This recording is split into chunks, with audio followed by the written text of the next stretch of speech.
What up, boys? Fantasy Champs here, back with another video. Been doing a lot of studying. Appreciate the subscribers. As always, this is a standard 10-team mock. I've had a couple people in the comments say that there's not many standard leagues anymore. Well, I'm pretty much staying standard. I just like the simplicity of it. And here we go. So I've been testing out a lot of formulas.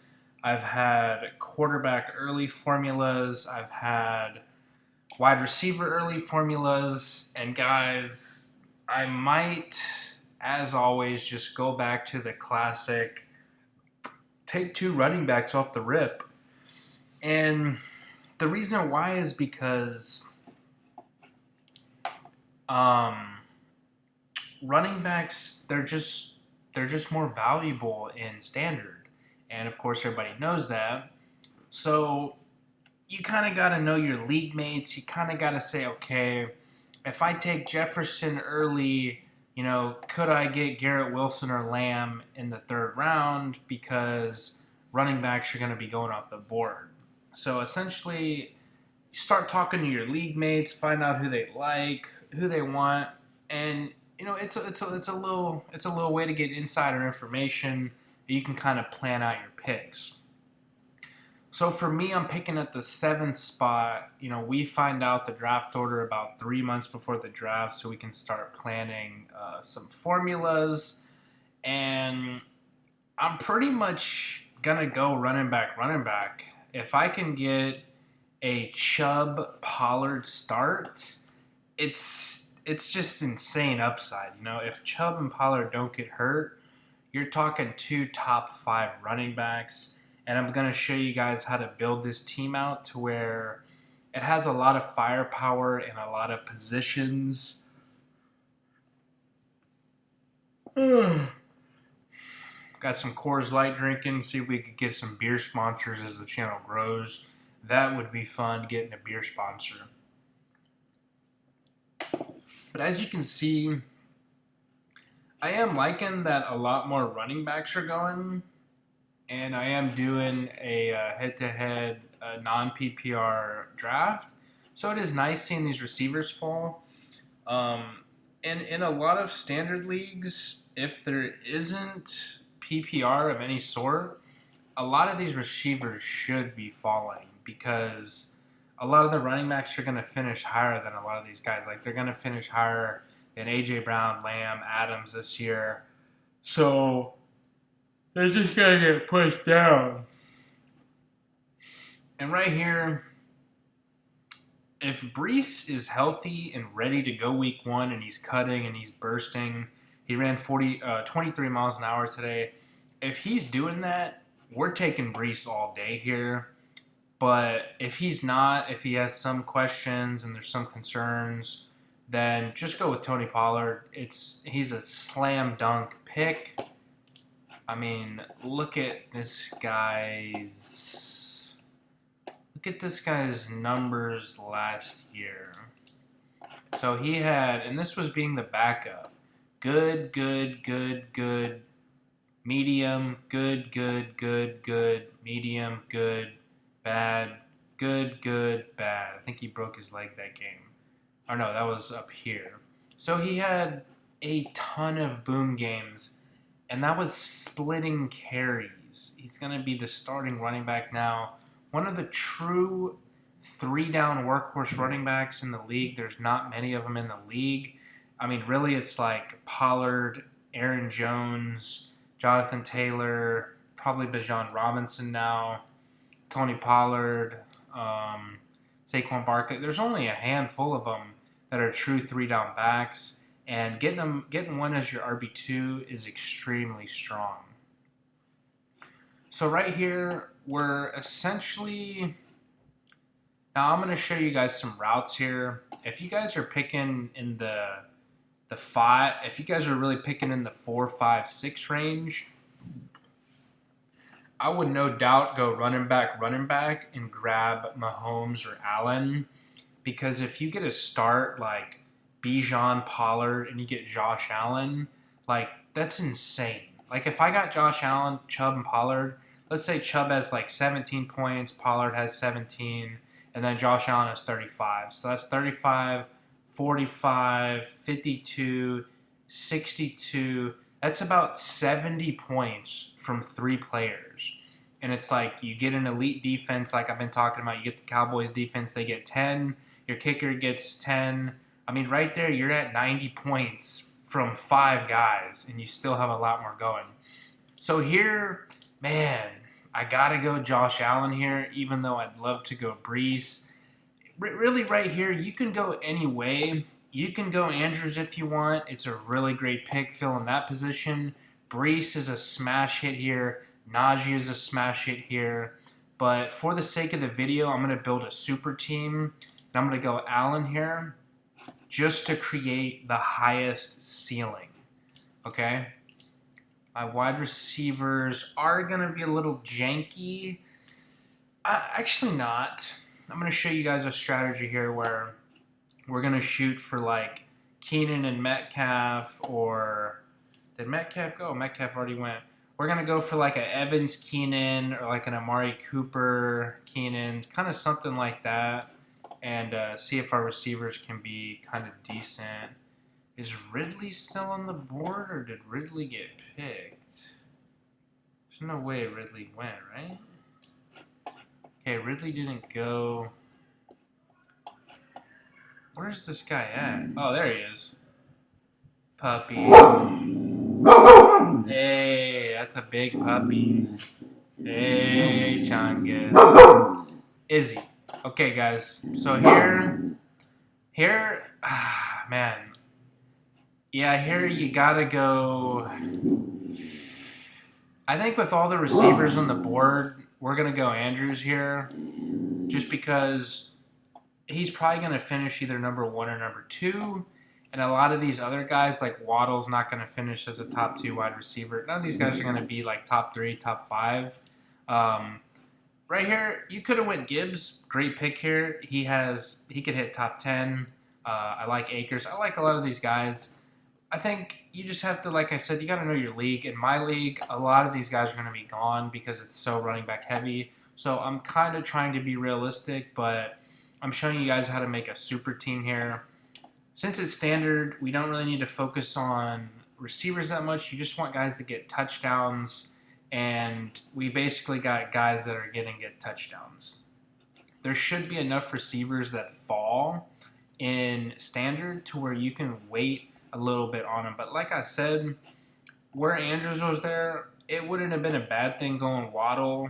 You know, I just look at it as like everyone's hyping up TJ Hawkinson, but it's like, I think from week 9 he was there, it's like decent, crap, good, crap, good, crap. So it's like, do I really want Hawkinson here with all those crap burgers, or do I just wait and get Goddard? It's like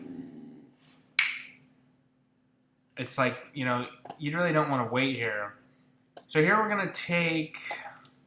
I do really like Keenan here, but I'm gonna stack my last running back here. We're gonna put. Who do I want here? Receiver. Yeah, we're actually gonna go. We're gonna go Ridley here. So all these other picks, like Andrews should hit, Pollard should hit, Chubb should hit, Allen's gonna hit. All these guys should hit. We're taking our first risky pick here in the 6th round here with Ridley, and I mean he should be a wide receiver 2 at worst. He's gonna have games with 60 yards, 80 yards. He'd probably have some games with like 100 yards and some touchdowns. So, nice little pick there. I do like him. Another guy I'm liking a lot is Keenan Allen. There's this thing that he's always hurt, but he's only missed I think he's only missed maybe like 20 games in like his career, or like 30 games in like 8 years or something like that. So, it's not too crazy. I mean, look at how he finished. Strong wide receiver 2. He is more of a PPR player. So here we still have the running backs are about to drop off. There's still some good receivers here. So instead of getting... I like the receivers better. Like, I'll take Cooks or... So right here, we're going to go with Monty. Just a safe flex. Really there, if you want to go another risky pick, you could go Pacheco, who has a lot of upside. He is projected more than all these guys here, if you can see that. Great offense. They're going to score a lot. Just a little riskier, with my flex. I kind of just... A lot of these other ones I went risk, and I went high upside and elite players. The flex, just want to put David Montgomery there, get his typical 16 rushes, 80 yards, and then throw in a touchdown or two here and there. Just playing the Jamal Williams role. If my flex can get me a floor of 7 to 8 and a ceiling of like 16 points, I'm really happy with that. Just working it nice. This is a nice balanced formula right here. As you can see, we don't have to dart throw late at tight end. We don't have to dart throw late at quarterback. There's still nice quarterbacks here. Really like Dak. Really like Herbert. Tua is not bad. He gets hurt. Russ, it's just, this is where you dart throw. It's like, which one of these guys is going to do good? Can you play him every week as matchups? You got a dart throw. Do I get Cousins and do I get Dak? Do I get Dak and then later get Stafford? It's like, you waste picks like that. Like, we took Allen, we're done. It's set it and forget it at quarterback. We don't have to take any more. We don't have to take any of these tight ends here. I would take Goddard. He should do really good this year. He's like David Montgomery. He's going to get you 50 yards, 60 yards a game, and it's not bad. It's not Kelsey numbers, but a solid 6. It's not bad. So essentially here is, I'm big this year on elite defenses, and this is more of just reading your league and seeing when guys take defenses, but you're going to want to be the first one to take the Cowboys defense. You're not going to want anyone to snipe them from you. So right here, it gets to a point where, since it's standard, I'm happy with getting receivers later and just having, one hopefully hit. I don't think James Conner would realistically be here, or I would get him.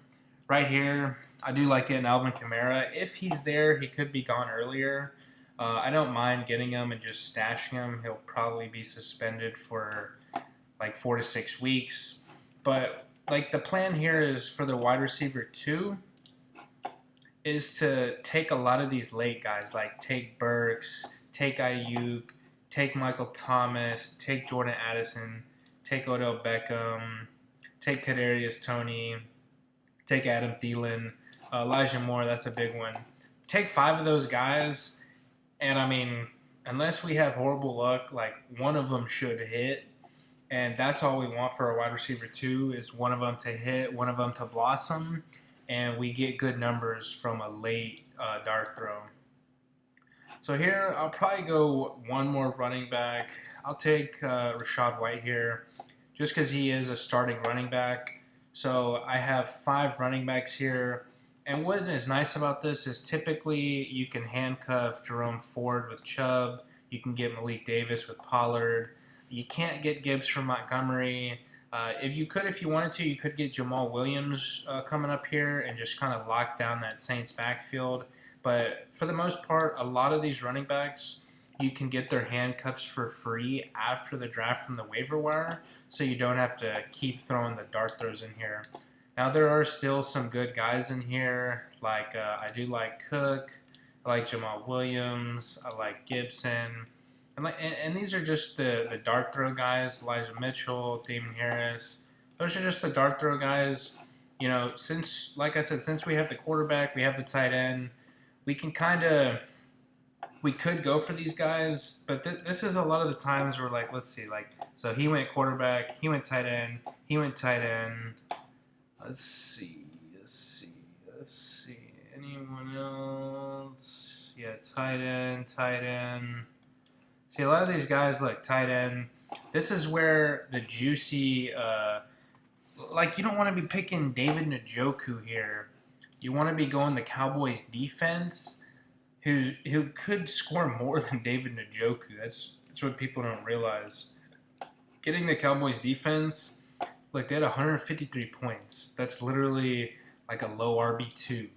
So you're essentially getting another running back in a way, and you're just throwing in your defensive slot. Do not pass up on the Cowboys defense this year. Like every video, like 2 years ago, I was so huge on getting Antonio Brown late. It was like the 13th round, and he hit. He hit for like, he was going off the first like 9 games. My Antonio Brown this year, in a metaphorical way, is the Cowboys defense. These guys are gonna give you insane advantages, like where you're playing someone and their defense has 3 points and the Cowboys have 18 points. It's gonna be a huge advantage for you. So let's see here, and we're gonna add the numbers up and see. We typically want to get over 100, and if you get over 105, it's really good. If you get 100 plus, it's good. If you get under 100, it's a bad team, essentially. I mean, it's not bad, it's just, it's not great. So for our wide receiver 2, I'm not going to do the whole draft, but essentially at this point, you would get an elite kicker as well. But here we're going to get for our wide receiver 2, we're going to take Tony just off upside.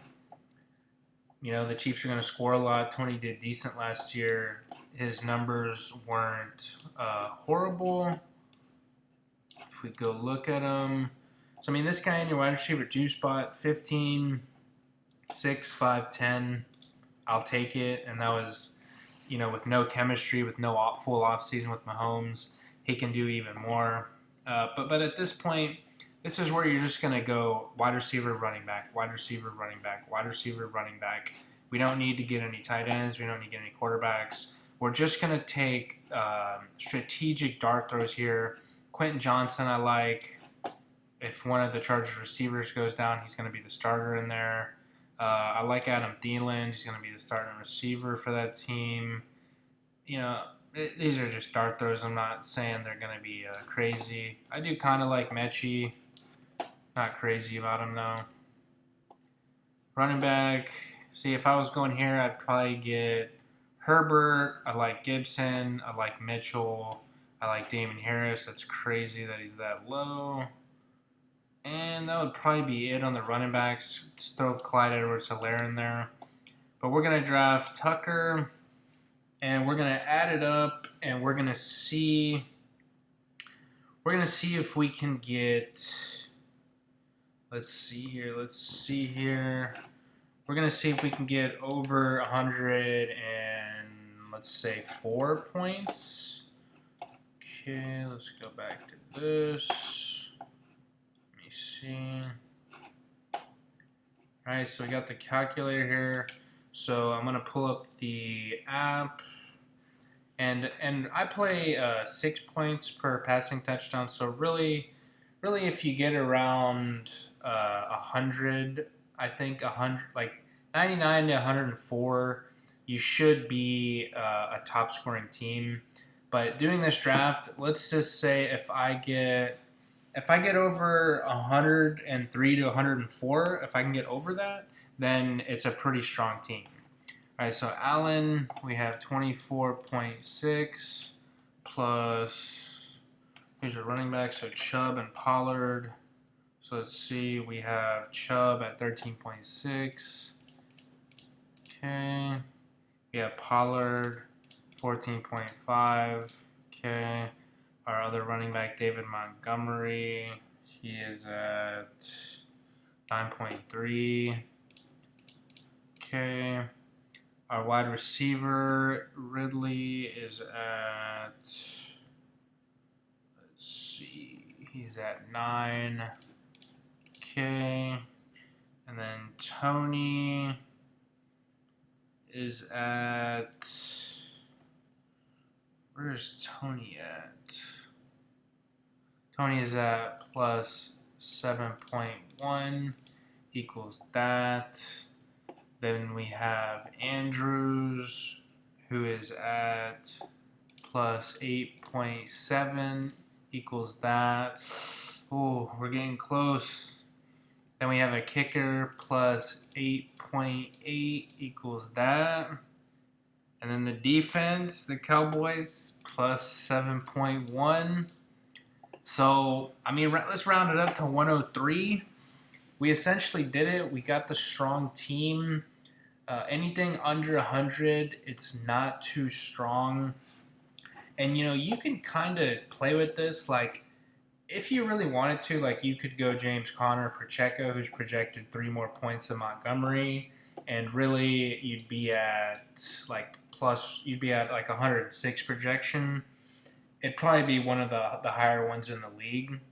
But as you can see, guys, toy with this formula, doing running back, quarterback, tight end. Really, you want to weigh it out on that last pick. Like whenever you do the running back, quarterback, take the highest ceiling player there. Like if Brees is there, if Najee's there, you know, put a strong flex there and forget Andrews. But really in standard, you want to get those running backs in the beginning. You don't want to be the guy that's just, you know, has Cam Akers and Rashad White, and you know one of them gets hurt and your season's just over. But you know, give this a try, doing the running back, quarterback, and telling me what you guys think on it. But I hope you guys liked the video, and I appreciate all you guys subscribing. Fantasy Champs, I'm out.